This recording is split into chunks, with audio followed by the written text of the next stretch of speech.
Hi all. இப்போ என்ன பார்க்க போகிறோம் அப்படின்னா, செம்பகம் துரைராஜன் வழக்கு 1951 நடந்திருக்கும். ஃபஸ்ட்டு இந்த கேஸ் எதனாலன்னு பார்க்கலாம். இந்த கேஸ் வந்து செம்பகம் அப்படிங்கிற பொண்ணுக்கு மெடிக்கல் காலேஜில் சீட் கிடச்சிருக்காது. எதனாலன்னு பார்த்தோம்னா, அப்போ கேஸ்ட்டை பேஸ் பண்ணி ரிசர்வேஷன் கவர்மெண்ட் ஜாப்ஸ்லேயும் காலேஜ் சீட்ஸ்லேயும் இருந்திருக்கும். அதனால் இவங்களுக்கு சீட் கிடைக்காம போயிருக்கும். இவங்க வந்து என்ன பண்ணியிருப்பாங்கன்னா, எனக்கு அடிப்படை உரிமை பாதிக்கப்படுது அப்படின்னு சொல்லிட்டு உச்சநீதிமன்றத்தில் கேஸ் போட்டிருப்பாங்க. அதுதான் கேஸ். ஓகேங்களா?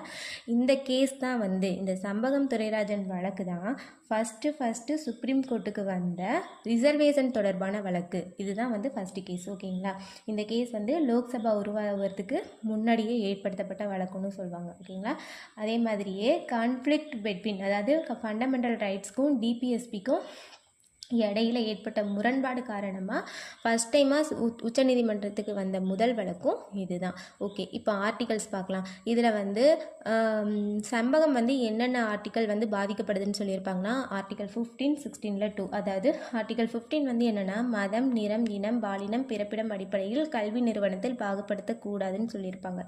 ஆர்டிகல் 16ல் 2 என்னென்னா, எந்த ஒரு குடிமக்களும் மதம், நிறம், இனம், பாலினம், பிறப்பிடம் அடிப்படையில் வேலை வாய்ப்பில் பாகுபடுத்தப்படக்கூடாது.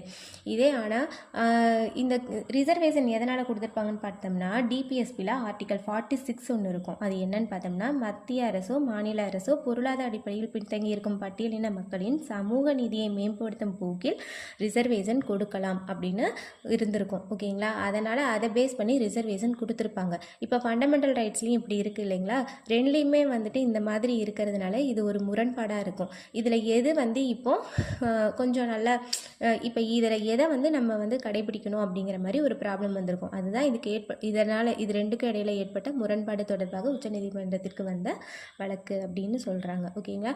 இதில் வந்து ஜட்ஜ்மெண்ட் என்ன கொடுத்துருப்பாங்க அப்படின்னா, வகுப்பு வாரி இடஒதுக்கீடுங்கிறது இந்திய குடியரசில் செல்லாது அப்படின்னு சொல்லிட்டு 1927 சிஎம் சுப்பராயன் அவங்க கொண்டு வந்த தமிழ்நாடு ரிசர்வேஷன் பாலிசியை கேன்சல் பண்ணியிருப்பாங்க. அதே மாதிரியே என்ன இருக்கும் அப்படின்னா, ஃபண்டமெண்டல் ரைட்ஸுங்கிறது புனிதத்தன்மை வாய்ந்தது, அது டிபிஎஸ்பிக்கு மேலே தான் இருக்கணும் அப்படின்னு சொல்லியிருப்பாங்க. அதுக்கப்புறம் பார்த்தோம்னா, இந்த வழக்கில் தான் ஃபஸ்ட்டு அமெண்ட்மெண்ட் ஆக்ட், ஓகேங்களா, கான்ஸ்டியூஷன் அமெண்ட்மெண்ட் ஆக்ட் கொண்டு வந்திருப்பாங்க. 1951 ரிசர்வேஷன் அப்படிங்கிற வார்த்தையை ஆட் பண்ணியிருப்பாங்க. எதுலனா, அடிப்படை உரிமை 15ல் 4லையும் 16ல் 4லையும். ஓகேங்களா? இப்போ என்ன இருக்குன்னா, 15ல் 4ங்கிறது கல்வி, 16ல் 4ங்கிறது வேலைவாய்ப்பு, அதாவது பொருளாதாரம் சமூகத்தில் பின்தங்கி இருக்கும் மக்களுக்கு கூடுதல் சலுகைகள் வழங்கலாம் அப்படின்னு சொல்லியிருப்பாங்க. ஓகேங்களா?